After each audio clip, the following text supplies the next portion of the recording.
Assalamu alaikum. Welcome back, viewers at home. You're joining in on an amazing conversation. Now, we've seen the sip and paints. We've seen a lot of different artwork and art initiatives. And this time, I am talking to a remarkable and amazing artist herself. And she goes by the name of Laurie James, who is a talented local artist whose passion for art has led her on an exciting journey. Now, from her humble beginnings to her current artistic endeavors, we'll be delving into the unique perspective of her art world and her personal growth as an artist. Let's learn more about Laurie. Laurie, good evening, and thank you so much for joining us. Good evening. Thank you so much for the invitation. Now, one thing with art, and I think for me, I discovered it through, a friend saying, okay, let's do this art thing. And it was like, oh, okay, I love it. And for other people, it's a matter of trying new things or trying new events. With you, what would you say was, that moment that allowed you to discover your passion in art? Look, I've always loved art and I've always loved color. Okay. But my work is very stressful. I mean, I'm a forensic criminologist by profession. So I find that the art is fantastic for relaxation and just transporting you away from the ugly world of crime to the beautiful world of design and color. Laurie, I mean, forensic and art, like those are just two contrasts. Because, at times we have this perception that people that are working with either at mortuary, forensics, soldiers in that aspect are people that, we expect them to walk around with a frown. But I have to say with you, you're always smiling. You wouldn't say you're in that field in particular. But I think this leads me to my next question to ask you, can you tell us a bit about your earliest experiences with art and how would you say they influenced your journey in particular? Well, I think my earliest influences were I've always been fascinated by geometric shapes. Okay. So a lot of the time, my interpretations of things are very different. Mm-hmm. So I work with, as for example, the shape of an animal with geometrics inside of it for color. Okay. You can see that one, for example, is a horse, but it's actually natural. It's a tree. And you can see the leaves blowing off because that is the autumn figure. Oh, okay. So there's a series of these paintings, which is autumn, summer, spring, and winter. Wow, this is nice. And it's interesting, they're on board, and it's just acrylic on wood. So there's no canvas involved in those drawings either. Whoa. So they're very hardy. You can transport them. You can use them for sets. They stand up to the weather. So they're great.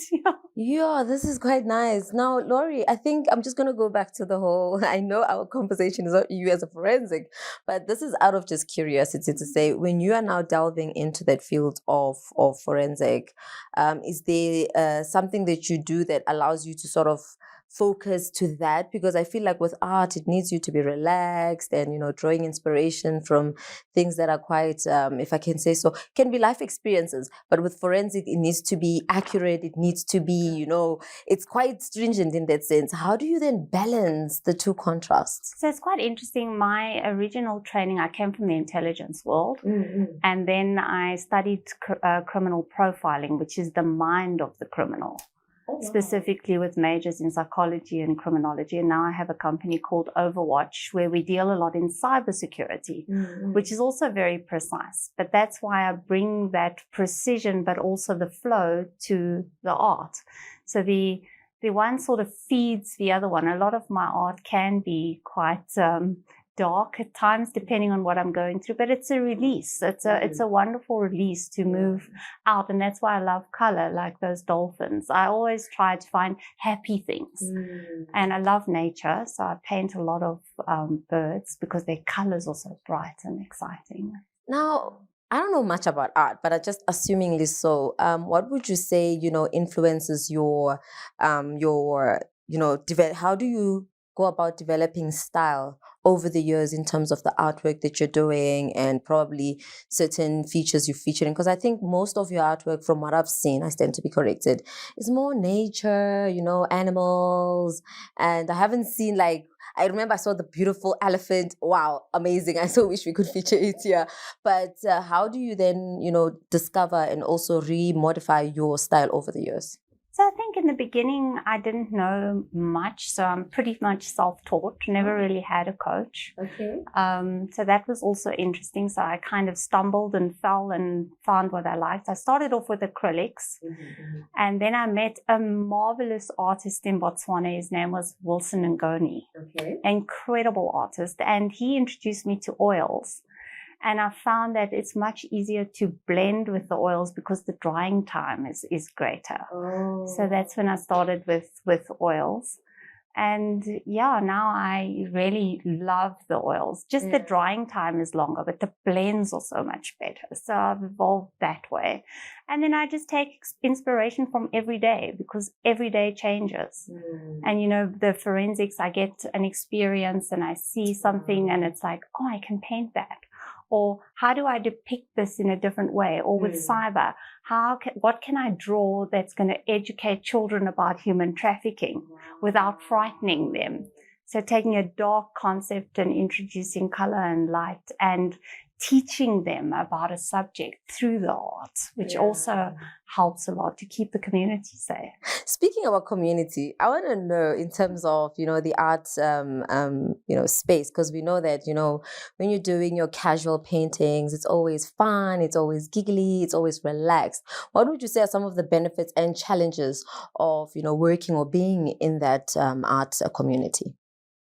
Look, I think it's wonderful because you get to see so many people view things from their own perspective. Yeah. So you'll be in an art class, for example, and they'll have a vase with an apple. Yeah. And to see how each individual person has different perspective on exactly the same object, especially when you ask them to draw it abstractly. So then you're seeing the same image through 20 brains. Yeah. And it's really exciting to see how different people perceive different things. And for me, that's really interesting in the community sense because we all see things, and with that is a reference to how we brought up. Some things have a certain symbology to some religions. Some things have a bigger symbology to others. Some people grew up in a difficult home, so they might see things a little bit darker. And you learn people through art, which is so exciting. I think art is like the great epitome of perspective, you know, in terms of if I can see an apple in a vase, I could see something positive while the other person sees something quite gloomy in that sense. Now, we know that technology is not the only thing that's changing. Life itself is not the only thing that's changing. I believe also the art industry has now a popularity of digital art and that of NFTs. I want to know from you, how do you feel about, you know, the future of traditional art, and are you experimenting with any new technologies or mediums in your work? Yeah, well, actually, strangely enough, I have been experimenting for a long time. I was one of the original users of Photoshop. Okay. So I studied Photoshop when it was still Photoshop 4. Okay. It was still owned by Adobe because they've always owned it. But they didn't at that stage own, something like InDesign, which was then the standard Quark Express. So I worked a lot with design. And so I've always worked with Adobe. I do a lot of painting on Adobe. I find it's great for precision work because when you're doing a painting, you're always going to have those errors in the real world. And that makes it unique. So the actual non-precise of working with something, you may have an idea and the blends may turn out a little bit differently. And it's actually fun because the creation process is so difficult when you're working with real stuff like paint. But with the digital, you can refine to the point because you just rub it out, start again. You don't need to blend and it's instant. And if you make a mistake, redraw, which is great. So it takes the creativity of the medium away, but allows you to be a lot more precise in the work if you're wanting to work with geometrics and things, because it draws the geometric shape, so you don't make errors. And that's great. And I think there's a great future for both. Amazing. And I love how you're very open to the idea of whatever change that lies ahead. And just to close off our conversation, I'd like to ask from you, what are your future prospects when it comes to art? And any advice you'd like to give to someone who's probably collecting so much artwork that they are, painting themselves, and they're just feeling so shy to share it with the world, or someone who wants to embark on the journey of art, but they feel like, I don't have the background, like training for it or the education for it. I feel like I shouldn't do it. Oh no, you should always do it. You know what? And the beautiful thing about art is if you paint it and you don't like it, you buy some white paint, you go over your canvas and you start again. So trial and error is a marvelous thing. Yeah. And you'll find that as you learn, another great tool for young artists that are wanting the tricks and trades, YouTube. It's free, it's there, there's art lessons, they tell you the different techniques, they actually assist you. It's not only that, you can do Udemy courses that cost very little, and a lot of free stuff again. The main thing is just experiment, see who you are. And as I said, it's not a problem. If you never waste the canvas, you can just paint over it, start again if you don't like it. Find out what medium you like. Do you like the precision? Do you like drawing triangles? Do you like depicting things with geometrics? Go around, look at the websites, have a look at Picasso's style, have a look at Van Gogh. It's total opposites, really and truly, but great artists, both of them. And it's not in anything. It's just in perseverance.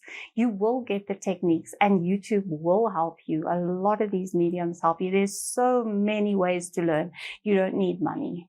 So the last question, future prospects in terms of your artwork. Look, I will always continue because it's my release. So I get ideas, I come up with them, I draw some inspiration from the internet. I have a look at different websites to see what I like, what I don't like. I will always paint because it's my release. It's my downtime. It's my me time. It's my me space. And I think art makes the world a happier place.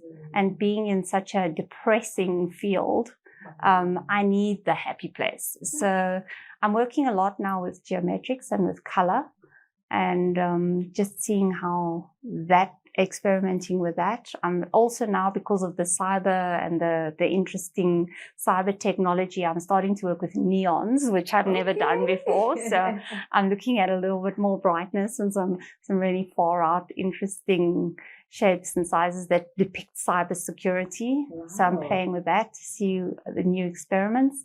And then I might even look into NFTs. I mean, who knows? It's actually a great outlet. I'm busy drawing a little character at the moment that's to educate kids. It's a bush baby, because I raise and assist with the rehabilitation of animals. And I started in Botswana with bush babies. So I now have a little bush baby that I'm busy drawing a character to educate young children about staying safe on the internet. So he'll be my little mascot. You're such a woman with so many layers, and you have such a very fulfilling approach to life. I mean, being in forensic art and now embarking on, bush babies, and just, wanting to educate the kids in terms of the realities of life, and also in a more beautiful way. It's quite exciting, and I know that the future is still bright for you, and we're wishing you nothing short of the best. But thank you so much for joining us this evening. And thank you so much for having me. It was an absolute pleasure to share some of my art and chat to you and your audience. Thank you so much. Viewers at home, now you've been seeing the art, and I'm sure you were just been wondering, where are they getting the artwork from? They need to plug us. Now you know who we're getting it from, and I think hopefully one day she will be selling her art. Who knows? No pressure. And maybe you can be going home with this amazing artwork and just placing it nicely, beautifully in your wardrobe. But viewers at home, that's where we close it off for now. Hope you guys were inspired and definitely motivated. But for now, let's head over to an ad break. See you when we come back.